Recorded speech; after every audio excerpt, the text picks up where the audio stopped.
Welcome into the VandySports postgame show alongside Joey Dwyer. I am Billy Derrick, and thank you all for joining. We are live here in Winston-Salem, North Carolina at Allegacy Stadium, where Vanderbilt has just lost to Wake Forest 36-20. And Joey, we're going to get into it all, but real quick initial thoughts here after we've spoken to Clark Lee and Bradley Ashmore, Jalen Mahoney.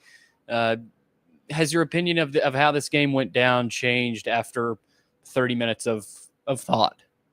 No, I think it was about as disappointing of a day as it could have been for Vanderbilt football and all those surrounding it. First, the rain delay, and then what we saw after the rain delay. And even before the rain delay with A.J. Swann throwing the pick on the first drive, that was kind of a microcosm of Vanderbilt's offense throughout the day. It kind of beat itself. It didn't feel like Wake Forest's defense was all that great, but Vanderbilt's offense really just kind of kept giving Wake Forest opportunities and taking opportunities away from itself. A.J. Swann obviously had the 2 picks, had a pick on a 2-point conversion as well, and then the punt return really kind of sealed this one in my mind.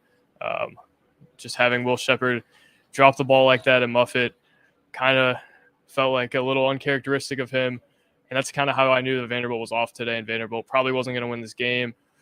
Felt like I wrote a story about how Wake Forest is a comparison point, and I think we'll talk more about that, but it's kind of the same program. We're in kind of the same kind of area as Vanderbilt wants to build in the end zone of its stadium, and it feels like Vanderbilt was kind of edging up on Wake Forest, but proved to be the same story as last year, and Vanderbilt still is far away from what Wake Forest is as a team. You look at Wake Forest sideline, that's a team that knows how to win. It's disciplined. It doesn't beat itself. It makes everything difficult on you outside of that fumble at the 1-yard line. But Vanderbilt really didn't feel the same way. I feel like it gave away a lot of possessions, didn't value those possessions, made a lot of mental mistakes, made tackling mistakes. Vanderbilt had a tough time and really didn't prove that it had an identity, in Wake Forest all day showed that it had an identity. Yeah, I agree, Joe. And before we get to a lot of these comments and questions, we're going to try to get to as many of your questions and bring up your comments as well. So if you're watching live on YouTube, type in a question for us. Type in a comment what you thought after today's game. Of course, a lot of disappointment. And we're going to – I saw a comment about talking somebody off the ledge already. So we'll try to do that. But, again, our sponsors today, 4 sponsors for the first 2 post-game shows. They've been great partners for us. The Wash House, of course, dirty laundry. You ever need your laundry cleaned and you don't have a ton of time to do it at home or whatever, go to the Wash House, one of the best places in Nashville, washhouseclean.com. Sutherland and Belk as well. They've been the longest running VandySports sponsor. So don't forget to reach out to them if you're ever in trouble in a car accident or whatever it might be. Hopefully we avoid that on our drive back. Murfreesboro Pure Milk Company. I could use some ice cream right now. I would love some ice cream, Billy. Joey, I love it. I could really use it. A little parched right now. It's not too hot, but I'd kill for some ice cream. But lastly, Maynard Nexon Government Contracts Group, one of the best in the business. So again, thank you to all 4 of those sponsors as well. Joey, real quick, kind of my initial thoughts. I know you gave yours. The keys to victory were win the turnover battle and get at least 3, maybe 4 sacks on Mitch Griffiths. Well, they didn't win the turnover battle, and they were only able to sack Mitch Griffiths twice. Both of them were C.J. Taylor, right? So none of, Darren Agu didn't have a sack. Devin Lee didn't have a sack. There were no, front 7 guys that had a sack. I guess you would call C.J. Taylor a front 7 guy, but they just could not get consistent pressure on Mitch Griffiths. They were not able to make him uncomfortable. That's what, Luke Wyatt talked about. That's what Norman Jordan talked about this week. They just were not able to frustrate him enough and make him uncomfortable. Or there are a few plays, but nothing consistent. Also, Joey, they were 0 for 2. I think it's actually 0 for 3 by the end of the game. The last one was in garbage time. 0 for 3 on 4th downs. So Wake Forest was able to stand tall on a lot of those 4th down conversion or 4th down attempts for Vanderbilt, which were huge, especially those first 2. Vanderbilt not able to convert on 4th down. They were 5 for 10 on 3rd down, 50%. I mean, it's not terrible. It's not rock bottom, but, you'd like to see that a little bit better, maybe upwards of, 60, 70%, maybe even 80%, right? There's a lot. Most games you go 5 for 10 on 3rd downs. It's going to be tough to win that game. I thought Wake Forest imposed their will on the ground in the second half. I just thought they looked at Vanderbilt's defense, especially in the fourth quarter, and said, they're gassed, sort of like Vanderbilt did Alabama A&M. They just sort of ran it up their throats.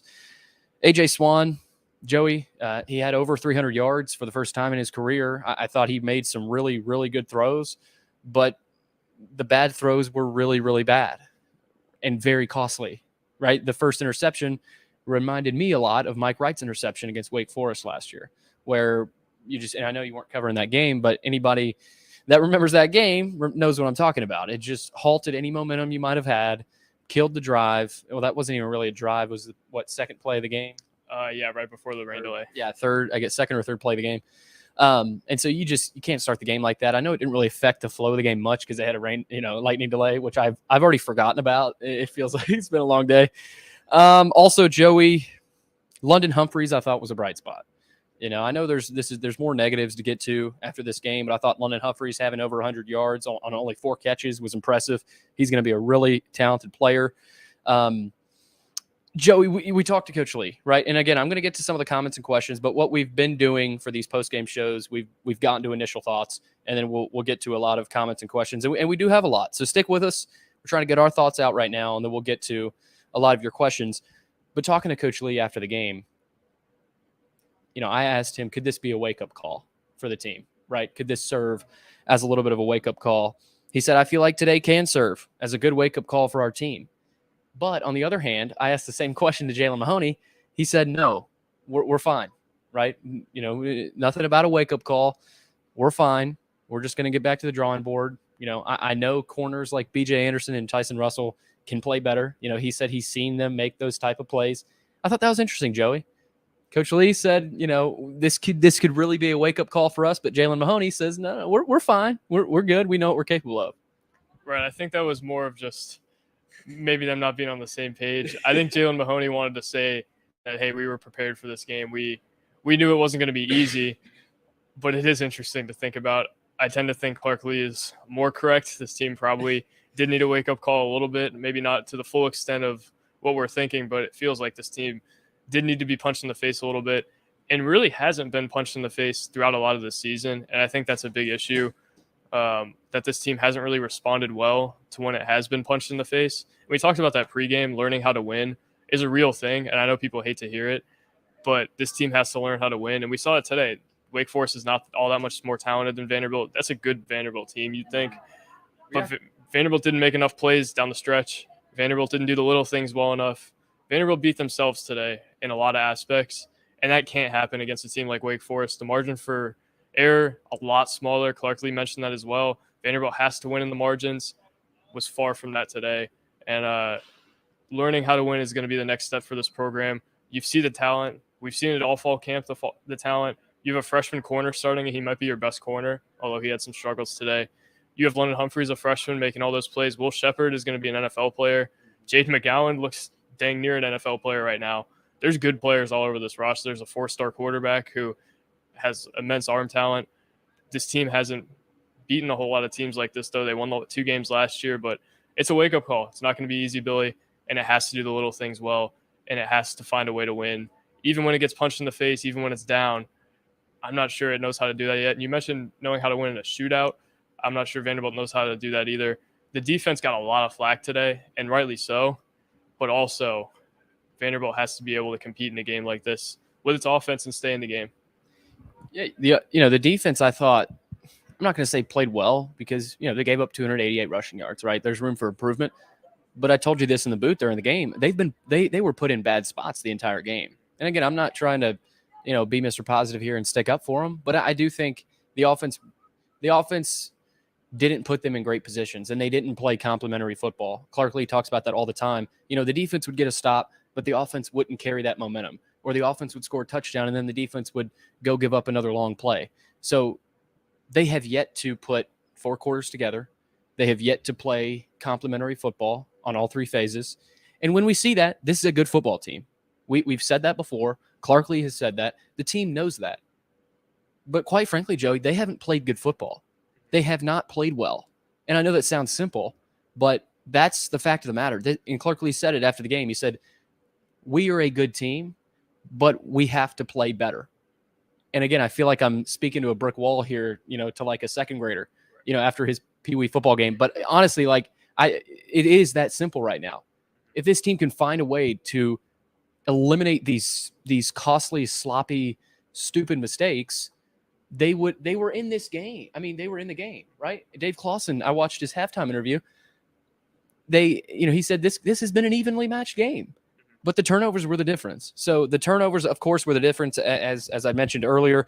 But Joey also, and again, I want to get to some of these questions, but the offensive line has to be better as well. I thought they were a little bit better, especially in the run game.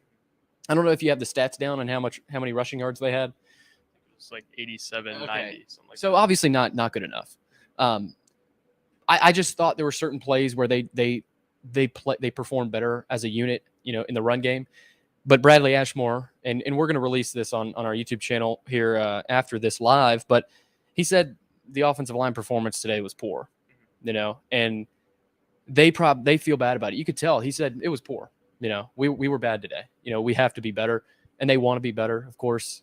I'm sure they will be better for AJ Swann. AJ Swann needs a little bit more time. I thought he was uncomfortable at times. Now he does a good job of sort of masking a lot of the O-line mistakes where, he steps up, rolls right, rolls left, feels the pressure. He does a good job of that. But, you got to give him a little bit more time. You saw a lot of plays where Mitch Griffiths just had all day. And that's the biggest difference, I think, right now between Vanderbilt and, a Wake Forest or a Missouri, a Kentucky, the teams that we think they can beat. The offensive line has to be better or they won't beat those teams, right? So I wanted to throw that out there. Right, and you mentioned Bradley Ashmore. I want to talk about this before I talk about the O-line.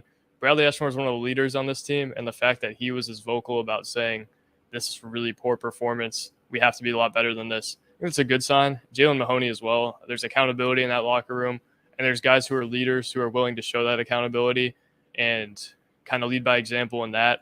So I think that's a positive, but right, I think have to be a lot better, especially in the passing game. I think the O-line struggled a little bit. The running game, I think, was a little bit better. Patrick Smith had a good day, and I don't know if we noted that yet.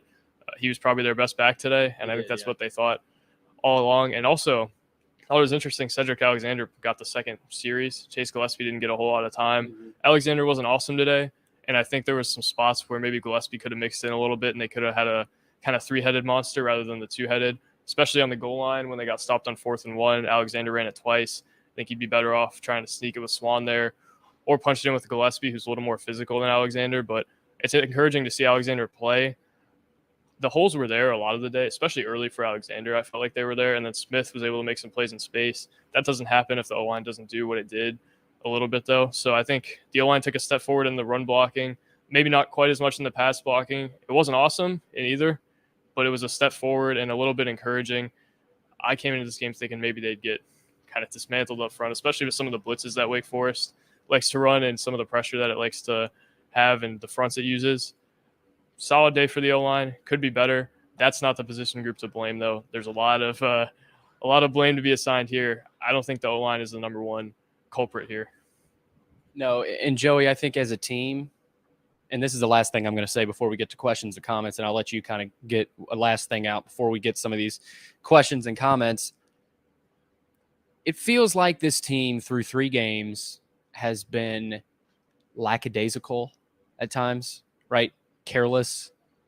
It almost feels like they know they're a good team, but it's like they don't have to put the work in to go win the games, right? And I could be wrong, and I'm not saying that's every player, and I'm not saying it's 100% all 4 quarters of these games, because they have put together really nice quarters, and even today, I mean, second quarter, that was a little bit of a shootout. I mean, you saw what we expected today, but there's so much still left out there for this team. They haven't, let's face it, through 3 games, they haven't played well. They just haven't. And it's weird because what this team is capable of. I mean, Chris and I at fall camp all year, we knew, we said this team can do some things, right? Maybe they don't get to a bowl, but they are a good football team, and it's been really confusing. I'll just say that. I think it's been confusing because we know what this team is capable of. The fans thought they knew what this team is capable of. The coaching staff knows it. It's there. The belief is there, but it's like they just expect it to happen. Clark talked about, we have to be aggressive. We can't play on our heels. We're not good enough to play on our heels for half a game and still win. You saw Georgia, Missouri last year. Right. Georgia played 3 quarters on their heels, just kind of sitting back. And then in the fourth quarter, they turned it on and they were able to barely win. Vanderbilt can't do that against anybody. Maybe Alabama A&M, and that might have happened. But they can't do that. They're not there. And I feel like a part of this team thinks they're closer to that level than they are, right? And again, this is just an observation of mine that I've noticed. But a few words that come to mind: lackadaisical, careless, and just confused. Because I know this team can be better. I saw him in fall camp. Another guy is AJ Swann, right? His highs have been very high, right? He's thrown 6 touchdown passes to Will Shepherd, right? You saw the beautiful throw out there to London Humphreys, but his bads have been his lows have been really low, like super low. And, the interception today, 2 interceptions today actually were costly, right? And so he's got to be better. The offensive line has to be better. We know about the secondary. I mean, that was BJ Anderson, Tyson Russell. There were guys that struggled, but we know that group has struggled, right? We're not, Martel Hike got run for a touchdown too. Exactly. So, and again, I want to throw that out there too. We've seen a lot of fans clamoring for Martel Hite or Trudell Berry. This is simply an inexperienced group, right? I know Anderson and Russell are older, but let's face it, it's tough for them to compete down in, down out with a lot of these good receivers out here, especially against a Wake Forest team. So those are my final thoughts. I know we got some questions and comments to get to. Joey, any last words here before we get to questions? Yeah, I don't know if it's as much lackadaisical as just the team didn't have the energy you would think coming out of the interception, coming out of the rain delay. I wouldn't put a label on it, but it wasn't what I was expecting. I thought that interception would have kind of woken them up and made them realize, hey, that they are a good team and we have to bring it. And it really didn't seem like that for a lot of the first half. Vanderbilt was solid for some of it, but made a ton of mistakes. And I think that's the thing, is just consistency with this team. This team hasn't consistently got the results throughout the year. It's consistently shown flashes. AJ Swann is the prime example of that. Will Shepherd's an example of that. But Will Shepherd had a drop today on second down that would have moved the chains, I think, and then had the muff punt. So even Vanderbilt's best players are still making mistakes. It's okay to make mistakes, but you have to find a way to bounce back from them. And Vanderbilt, I'm not sure, has really mastered that yet. You saw that with the basketball team. I hate to bring that up, but they got punched in the mouth early in the year. They didn't know how to handle it. They didn't know how to win. Right. Later in the year, they kind of figured out how to weather that storm. And that could happen with this team too. My concern is, does that happen too late? Because they're going to play against Auburn and Florida, and those are going to have to be the winnable games. South Carolina is going to have to be the winnable game. I don't know that Vanderbilt has enough on the schedule to learn how to bounce back from that and still make a bowl game. And I think that's the goal. That's the sign of progress, is showing that you're good enough to make a bowl game and you're good enough to take a leap in year 3 of Clark Lea's tenure. Hasn't happened to this point, though. And I think the margin for error is a lot smaller now that you lose this game. Joey, you want to pull your phone out real quick to read some of these questions and comments? We'll let Joey get his phone. Again, this is kind of, moving on the fly here live from the beautiful Allegacy Stadium. As you can see, I think this is a facility that Vanderbilt probably envisions for themselves. And we are actually in the end zone. I'm going to let you read these off as we go. We're actually in the end zone that has been recently renovated. So it's beautiful. I almost wish we were down there so they could see this, but it's a beautiful facility. Joey, let's get to this first one. Brian Johnson, he says, Chris and team, please talk me off the ledge. And Chris is not here. I'm sure you'll get Chris's opinion on the Wednesday podcast with Luke, Chris, and I. But Joey, let's talk some fans off the ledge. Right? Funny, there's a ledge behind us. We'll physically move off the edge too. But no, Joey, I'll say this: the silver lining to this game, I think, is that last year, this program proved that they can get better as the season goes. right? This season is not lost, right? They're 2-1.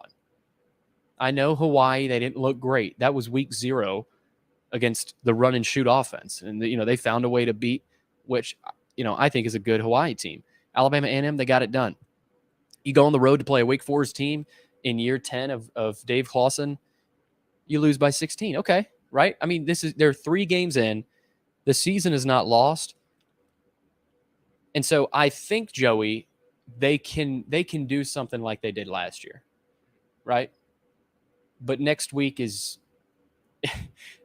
critical, right? And I expect this team to respond well because it's the first loss of the season. They're coming off a loss. They have all week to stew on it. They're going back on the road, and long flight out to Las Vegas.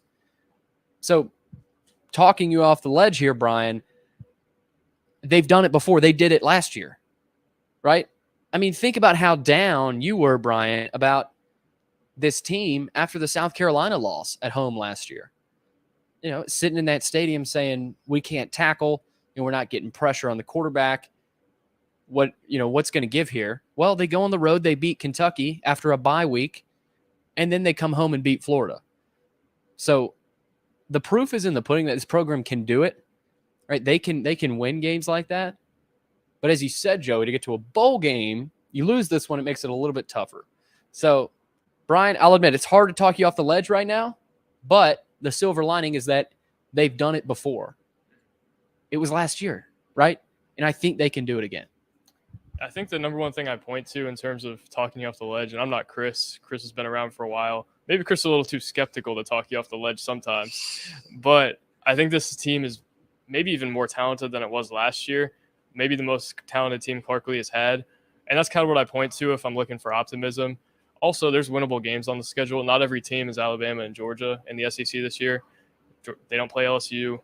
They don't play Alabama. Mm-hmm. So there's winnable games on the schedule. Auburn's a winnable game. Florida's a winnable game. South Carolina's winnable. That team's really up and down. Billy, there's one other SEC game, Mizzou, that I think is winnable. Probably one or two more as well. Kentucky, they could go get. Yeah, so Vanderbilt has a chance, and its playmakers have to make plays. And we've seen them make plays before. So there's flashes of this team and what it could be. It just has to put the whole pizza together, and we'll figure that out moving forward if they can do that. But if I'm trying to talk somebody off the ledge, I'm pointing to the talent that this roster has, not only a quarterback, not only a receiver, but all around the roster. You have, like I said, Martel Height as a freshman is already contributing. You have London Humphreys contributing as a freshman, and maybe them playing as freshmen doesn't say great things about the rest of the position groups, but there's a lot of talent on this roster, all up and down it. It's just about putting it together. You want to get to the next question, Joe? Yes. All right. David Beckham said, did the small things poorly and had some big plays that kept them in the game. Just the opposite of what Clark Lee talked about all week and all season, really. I guess it's not a question, but Billy, take it for me. Yeah, I mean, I would agree they did the small things poorly. Small things like catching a punt and not fumbling, right? That's a small, usually easy thing to do, but Will Shepherd had Tyson Russell blocked into him. And Clark explained that. I thought it was a good question. I think Andrew Wilf asked it after the game. Tyson Russell was pushed inside. He was one of the gunners on the outside. He was pushed inside on that punt and basically blocked into Will Shepherd. And as Will caught it, he ran. He just ran forward, and Tyson was getting blocked into him. So again, I hate blaming it on Tyson. It's hard to do that. Obviously, that's on Shepherd. You got to hold on to the ball, right? At the end of the day, a little bit of it is on Russell there. Being more physical, not getting blocked into your punt returner, right? So that was a small thing they did poorly. Had some big plays that kept them in the game, though. As David says, had some huge plays. I mean, Jade McGowan early in the game for 50 yards. Will Shepherd 2 touchdowns in the red zone. You saw what Junior Sherrill could do on that little tunnel screen there. London Humphreys as well. Patrick Smith, a couple of big runs. They did some things offensively, right? They could have ran the ball a little bit better, I thought. But they had big plays, like he said there, Joey. Just the opposite of what Clark Lee talked about all week. and all season, really. And I agree, David. I mean, coming into this game, the bottom line of this game is they didn't do what they had to do to win the game. They didn't win the turnover battle, right? I know they created the fumble there, CJ Taylor, but you had to create multiple turnovers, right? You had to turn Wake over. You had to make Mitch Griffiths uncomfortable, and they didn't do that. They only had 2 sacks, and they were both from CJ Taylor. So without CJ Taylor today, it might have been ugly. So I don't know if you have anything to add there, Joey, but I know we've got some more comments.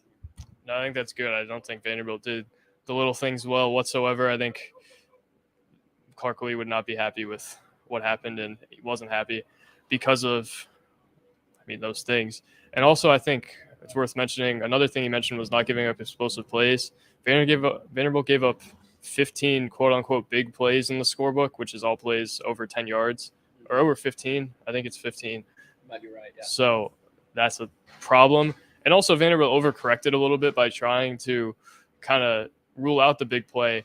They got beat up on the ground against a team that's not overly great on the ground, ran for 98 yards against Elon. The track record wasn't there for Wake Forest, and Wake Forest completely beat Vanderbilt up on the ground, which I think is something we have to mention as well. Yep. Knox Too Tall said, Brian, I was going to say the same thing. That game was so bad, and it's hard to disagree. Sebastian Bronner said we failed in all 3 phases of the game today, which resulted in very poor play, defensive tackling, turnovers, offensive play calling, and maturity in big moments. I think that one's certainly something to note. He said he still believes in Clark Lee, though. And I think there's reason to still believe in Clark Lee and his vision for this program, more on the big picture side rather than a game-to-game basis. I think Clark Lee has shown reason to believe in him and his vision. Got to start proving it in games like this. And they did a little bit last year, but it's got to be more consistent at this point. I agree, Joey, and I think I noticed that in this game, late in the third quarter. Vandy's down 27-14, but they're still clawing back. They are battling back. They don't convert right here behind us at the 1-yard line, right? Cedric Alexander wasn't able to get in. So they had a chance to cut it to a 1-score game. They don't, but they go back on defense. They let Wake Forest drive all the way down. You saw that 70-yard run from Taylor, the running back. Is it Corney or something? Yeah. What a day he had. Yeah. And then, what a day for Damon Claiborne as well. They just ran the ball so well. But on that drive, they get all the way to the 1-yard line. CJ Taylor forces a fumble. Right. And you start to sense a little bit of belief again, right? I know I tweeted Vanderbilt, they're not dead yet, right? They can go down, have another chance to cut it to a 1-score game, right? So I sense that today, Joey, that this team, they don't give up. They don't know how to give up. They're never going to give up in a game. You saw it last year at times. I thought you saw it today. And again, I'm not trying to be Mr. Sunshine Pumper here, but you hinted at a reason to believe in Clark Lee. I think the players play for him. They believe in him and his approach and all the other coaches' approach to coaching, right? Developing talent.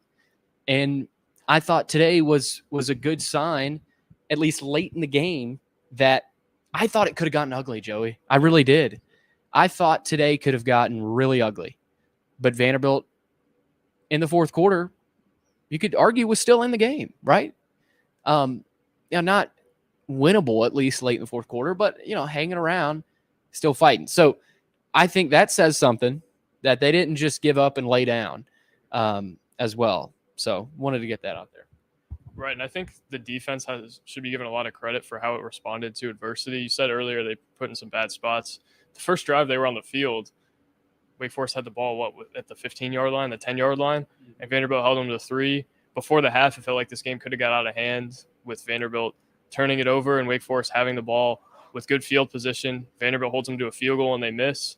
I think there was another example, I think it was an interception, where Vanderbilt held Wake Forest to a field goal as well when they got the ball in the red zone or near it. And then obviously the 4th and 1, Vanderbilt was really in a position where if they didn't get that stop, this game was over in the middle of the third quarter. It was 34-14. If that touchdown happens and Vanderbilt gets a stop, turns it over, and obviously that's on the running back a little bit as well, not finishing the drive there. But that was a 99-yard drive, and Vanderbilt really bent and didn't break there.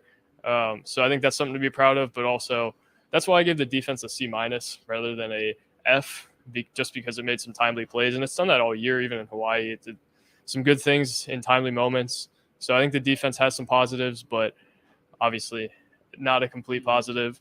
And also a positive is getting Darren Agu back. David Beckham said, we got Agu back today, but I think who we really missed was Christian James. Bad day for the defensive line. I agree. The defensive line got pushed around all day, and it shouldn't have got pushed around against a team like that.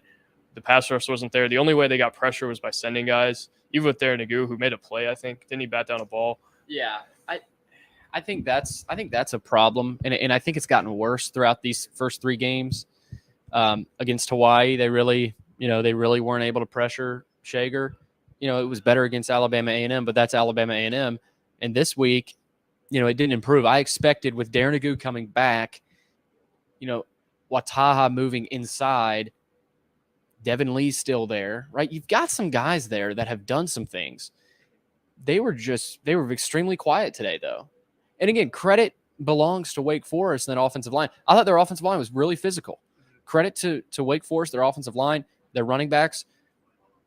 They took advantage of Vanderbilt giving them the run lanes, and they saw something in Vanderbilt's defense, and they kept going at it. So credit to them, but the defensive line has to be better, right? You can't go games against SEC teams without Devin Lee having a sack or Darren Agu having a sack coming off the edge or DeCosmo or whoever, right? Vanderbilt has to rely on a guy like a CJ Taylor to get a sack. You saw last week Jeffrey Hugo come in and get a sack, off the safety blitz.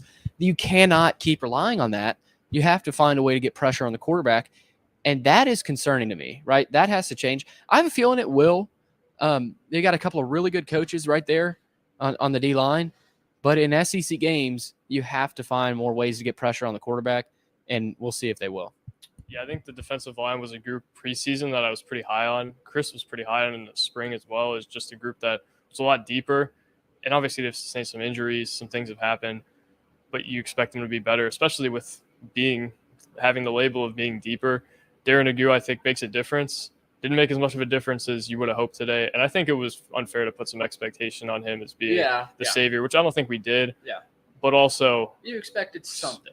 Something. Yeah. He made one play, but that's about it. Wataha made a play on the inside, at least forcing the quarterback out of the pocket, but really not much to note, and especially in the run game, I think it was poor. Let me find a new one. Clay Phillips said, still a ways to go beating good teams. He said turnovers killed Vanderbilt. Agree. Moving on. Yeah, I agree, Clay. And again, Clay, thanks for the comment. Yeah, great guy. Clay is right. The turnovers, and I said that, right? Say Vanderbilt doesn't turn the ball over, right? Say they play a clean first half, they might have the lead going into half or tied. You're not trailing by 10 going into the half. You're certainly not, right? I mean, those 10 points were because of the turnovers, right? The muff punt and the interception. Those caused 10 points. You take away 10 points. And again, hindsight's 20/20. It's not always as easy to say that. But Clay, you take away the turnovers, I think this is a different game. And again, you can always say that. What was the first part of his comment? He said, still a ways to go beating good teams. Yes. So that's a good point, Clay. They've still got a long way to go in terms of beating. Wake is a good team. And again, I know they showed they could beat good teams like Kentucky. I don't know about Florida. Florida was okay last year. They still got a long way to go in beating good teams like this. Like a Dave Clawson coach team who's been here for 10 years. He's got a strong culture established. I thought their fans were pretty good today. No, not a sellout. I thought the home side was decent. And of course the delay impacted that. I thought their fans were into it. They've built a nice little culture here that I think Clark Lee really envies, right? And they have a ton of respect for each other. But I think these are good games to have against a program like a Wake Forest because you really learn a lot about yourself. And going forward, you got this game on film before you actually play a league game. So I think that's big. I agree with that, Clay. You want to switch? Let's switch. Joey's sick of reading these comments. Oh, wait. We need to read that one. Knox too tall. Knox too tall. Hit that like button. Yes. We drove 7 hours. Hit the like button. Let's see here. Clay, Wake Forest has been winning for 5 years. In year 10 of Clawson, patience is a virtue for what it's worth. I agree. Clay also says Nick Howell, awful defensive coordinator, and DBs can't cover consistently. We've talked about the DBs. I don't think we really need to, talk. We know what they are struggling with. The right pick was awful, and that was also my first thought, Billy. Yeah, I mean the Mike. And Joey, I want to say this too.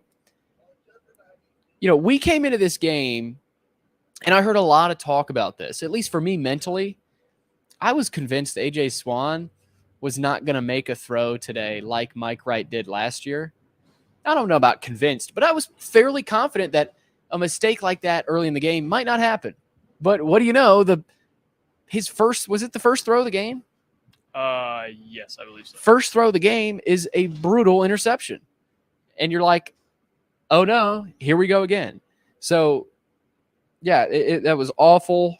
Let's see here. Seth Saban, do we have an update on what's happened with Prince Collie? I think that's a guy they would like to use. Again, we don't know. He's unavailable. He's injured. Again, to what the extent of it is, again, it's unknown. But I think at least looking forward, you could maybe see him next year. Yeah, I think next year's probably the more likely outcome. Maybe he plays 4 games as a special teamer this year, and that's about it. I think they like what they have in terms of linebackers. And Prince Collie, if he came back today, would probably be a little buried on the depth chart. I don't even know if Prince Collie was here, Billy. I didn't see him. I didn't either. No. But I think Collie's a little behind the curve. He came here late. Has dealt with some injuries. I think Harkley said at some point in a presser. So Prince Collie, I think, is a little behind the curve. And even if he is completely healthy at some point this year, probably not going to be a rotational linebacker. I think he has a ceiling to be a tremendous linebacker for Vanderbilt. Probably not going to help him a whole lot this year like we thought, though. I think he's had some setbacks, and obviously just coming into a linebacker room like that is pretty difficult with that depth. I think that's the position group you feel the best about coming out of this game. It's just the linebackers. Obviously, Derrick Wright's somebody to note as well, but Vanderbilt in the linebacker room doesn't need a whole lot of help, it feels like. And Prince Collie, why rush him? Joey, we've also got Clay saying, how many Mason guys are still around? That's a good question. You may not be the best, gauge of that. I don't know an exact number, Clay, but I know B.J. Anderson is a Mason guy. Bradley Ashmore. Nate Clifton, I want to say, is a Mason guy. Let's see. Of course, Ken Seals. I think it's a good question.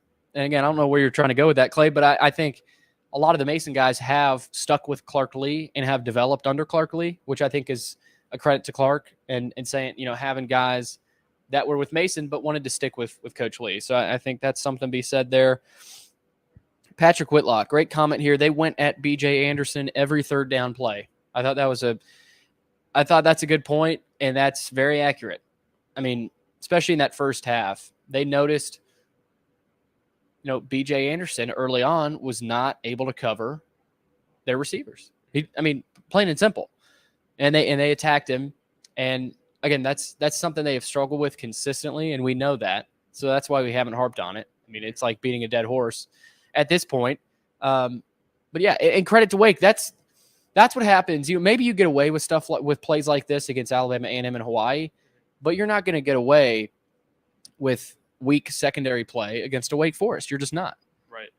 And I think the concerning thing, obviously B.J. Anderson has had his moments throughout the year, but it felt like he was maybe the most steady. Martel Height graded the highest last week out of any of the corners. Anderson was second. I think Anderson was fine at some points against Hawaii. So he felt like maybe the constant in that room. He was going to get beat once in a while, obviously. He's not Jalen Ramsey, but he's a guy who it felt like was kind of the reliable veteran corner that they had. Tyson Russell hadn't been quite as good. B.J. Anderson felt like maybe a little more stable, and he was the guy they picked on today. Martel Height also got burned. I'm sure Tyson Russell didn't have an awesome game either based on kind of how Wake Forest was able to pass it. Trudeau Berry had almost targeting call. So it feels like Vanderbilt, there's 2 new areas of concern for me. I was obviously concerned about the corners.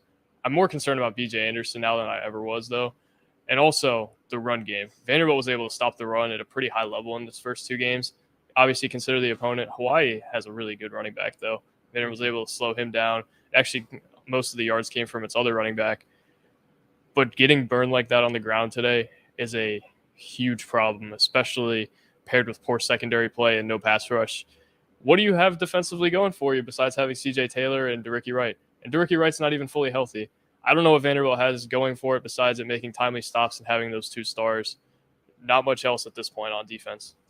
No, the margin for error is still very small. Clark Lee said that after the game today, and we've said that all year. The margin for error is still very small for this team. Patrick, great point there about Anderson. Hunter Daniel chimes in after that and says, so let the young kids learn and play. Our starters, especially BJ, is abysmal. I see where you're going there, Hunter. But again, Martel Height also had his fair share of struggles today. He's playing a lot. Yeah, he's playing a lot. You know, he's looked good, but guys, Martel is a freshman. You know, I've heard a lot about, Clark Lee playing a senior over a talented freshman. Well, we've seen the same sort of things happen. Like Martel Height got caught in the end zone over, today, corner of the end zone. So again, I think it is a cornerback position overall weakness, right? Martel Height's a freshman. Trudell Berry is a sophomore that didn't play at all last year, right? Losing Jadis Richard was, brutal. That he was going to be a starter this year. He probably would have struggled at times too. It is hard to play the corner position. Every corner in the country struggles at times, right? They have bad games. Who knows? BJ Anderson could bounce back next week. Jalen Mahoney after the game said he's seen BJ make those plays. He has seen Savion Riley make plays. He's seen Martel Height make those plays. There are plays out there to be made, and a lot of it with Jalen, I agree. It's game 3. So again, I see what you're saying there, Hunter.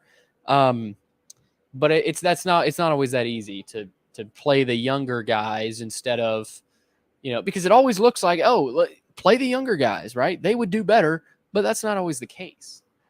Right. I feel like I'm picking on Martel Height a little bit. I think Martel Height's their best corner, and I think he'll probably grade out the highest. I was just trying to point out that he's not the savior at corner right now, and he's not going to become Jalen Ramsey against UNLV. So I was just trying to point that out. I think Martel Height is really good, though. Trudell Berry, I think, is the guy to watch more in terms of maybe getting more playing time. But if you want to argue Billy's point, I think you look at Cedric Alexander today, who I think is probably their best back, but was outperformed by Patrick Smith significantly and probably the same amount of carries today. Yeah. So it's not always the clear answer, even if you think the guy's better. I talked to Cedric Alexander this week. I did a story on him. I think he's the answer at running back, but young guys aren't always quite as great as they seem to be early in their career at times. They flash, but sometimes it's not consistent performance. Also, Jalen Mahoney, you mentioned. I thought Jalen Mahoney was pretty good today. Made a few plays in the end zone, could have got called for PI for him, but Jalen Mahoney made plays today, and I don't think he's a guy who deserves a whole lot of blame. We'll see the Pro Football Focus grade, but him and Height, I think, are bright spots in that secondary. The rest obviously has to catch up, though. Yeah, I thought Jalen played better. Through 2 games, he was, I don't want to say invisible, but he wasn't, he wasn't making plays the way he was today through the first couple games. So they've got a common theme here, Joey. We start saying, hey, this guy played well today, but we didn't see him play well last week. So consistently, week in, week out, getting an entire position group to play well, they haven't done that yet, right? And it's week 3. It's week 2, right? It's not even week 3 yet. Brian Johnson, thanks for the comment. Thank you guys for the post-game show. This is the best post-game coverage we have ever had. Keep up the great work. Thanks, Brian. Love to hear that. Clay Phillips, UNLV exception remaining games are tough. Yeah. I mean, other than UNLV, I might even throw UNLV in there. Yeah. I don't know a ton about UNLV. I know their head coach is Barry Odom, who was in the SEC. He coached at Missouri. He didn't do great at Missouri, but, I mean, he's a solid football coach. He's going to have his team ready to play next week. Vanderbilt should still win. I think that might be a game of the fourth quarter. They start to impose their will. I know we're already talking about UNLV here, but I might even throw UNLV as just as big of a challenge as going down to Florida or playing Kentucky at home. I don't know. I mean, I don't know about that. I mean, you never know because Vanderbilt struggled with Hawaii, right? They struggled in the first half against Alabama and really for 3 quarters. So UNLV very well could compete with Vanderbilt for 4 quarters. I mean, we don't know. Again, we haven't studied UNLV, so we don't know. I might change my mind tomorrow, but we'll see. But other than UNLV, every other game is tough, right? At Florida, maybe not as tough as you thought it might be, but Florida's a good team. Yeah. I mean, I don't know how many games they win with that performance today. Probably not a whole lot. Yeah. I don't think they beat anybody except for maybe UNLV with that performance today. And even that is going to be challenging in its own right. Maybe not because of the opponent as much, but because of the environment. Playing in an NFL stadium, they're doing a walkthrough, I know, and that's the only game they're going to do a walkthrough for in the stadium. So it's a different environment. It's not quite the Swamp. It probably won't be as loud. Probably won't be as loud as some of those away games. But that's a unique environment and a unique challenge for this team that I think it has to not sleepwalk for. I don't think it will, but it's obviously worth noting that that's a unique challenge in its own way. And it'll be interesting to see that performance, though. Probably doesn't get it done in a whole lot of games. Maybe if another team doesn't bring it, you get one or two like that. Can't make the mistakes Vanderbilt made, and I sound like a broken record because I'm like an old man, but Vanderbilt was not great today in a lot of areas that it needed to be a lot better in. Yeah, we've also got Ben Elrod. He commented in here, leading tacklers were CJ Taylor, an anchor, Derrick Wright, a safety, and Savion Riley, a safety. How about Savion Riley? Yeah, I thought he played well. I thought he played well today. That's never a good sign, he says. I don't know about that. I mean, those are the guys that are making the tackles. I don't know if that's never a good sign. Yeah. But I thought Derrick Wright, he didn't pop, but he didn't play poorly. I mean, I thought the safeties came up and they made a lot of those saving tackles on those runs. So Mahoney and on that 73-yard run. Yes. He tried to punch the ball out, and then Mahoney, I think, tried to punch the ball out too, but he was actually able to make the tackle too. And that's the carelessness, right? Instead of trying to punch the ball out, I think Clark would rather see him just make the tackle, right? So there's some lapses in focus that this team has to focus on, right, and study and learn from. Let's see. That's pretty much it, Joey. Again, thank you guys for checking in. Hunter says, I don't know if we will play this bad all year, and that is definitely a positive. I think that's a good point, Joe. You make a good point saying, they might beat Alabama A&M playing this bad. It would probably be close. I don't know that. They would have beat Alabama A&M by a decent amount, I think. Yeah. Who knows? But Hawaii, I don't know that they beat Hawaii with this performance. I mean, I don't think so. So, and the same goes for SEC teams. You're not going to beat a single SEC team with this performance, and I think Vanderbilt knows that. So, Joey, again, thank you to everybody for chiming in, for your comments and questions. Hopefully we get some post viewers here, people, whether you're in your car, get back home. I know Texas, Alabama's coming up. I think Tennessee and Austin Peay were delayed, so there's some more games tonight. But hopefully you guys are able to get this post-game show in whenever you can, whether it's tomorrow or Monday. We'll have it up on the podcast feed. Again, thank you to our 4 sponsors, Maynard Nexen Government Contracts Group, The Wash House. Log on to washhouseclean.com. That's washhouseclean.com to get all your dirty laundry cleaned up. Sutherland and Belk, family-owned injury law firm, best in the business. I mean, they have been the longest-running sponsor of VandySports.com, so support those that support us. Also, Murfreesboro Pure Milk Company. I legitimately might go get some ice cream tonight. I mean, I'm going to grab dinner, but I might get some ice cream too. I'm just saying Murfreesboro Pure Milk and Purity Dairy, Haagen-Dazs, all those ice cream flavors. We might go get some. Billy, you're driving, so I don't have a say. You got it. Yeah, you have to if I'm getting it. I know Chris is probably having some tonight as well. Oreo was electric. The video Chris posted of Oreo was hilarious. She was ready. She was ready for college football. Again, Chris was not in attendance today, but we really tried to give you guys some good coverage. Hopefully you enjoyed it. Again, thank you to everybody that hopped in. And we will see you guys next week. We'll be doing the post-game show virtually. We will not be going to Vegas. No interest in going to Vegas, but we will have a post-game. I didn't say that. There might no funds for Vegas. No funds. There might be an interest, but it's not possible. But yeah, Joey, again, thanks for everybody for joining. We wanted to make this good coverage. We will see you guys next week. We'll have all the same content next week heading into the UNLV matchup. Once again, final score from Allegacy Stadium right behind us in Winston-Salem. Wake Forest beats Vandy 36-20. For Joey Dwyer, I'm Billy Derrick. Thank you to everybody for tuning in. We'll see you next week.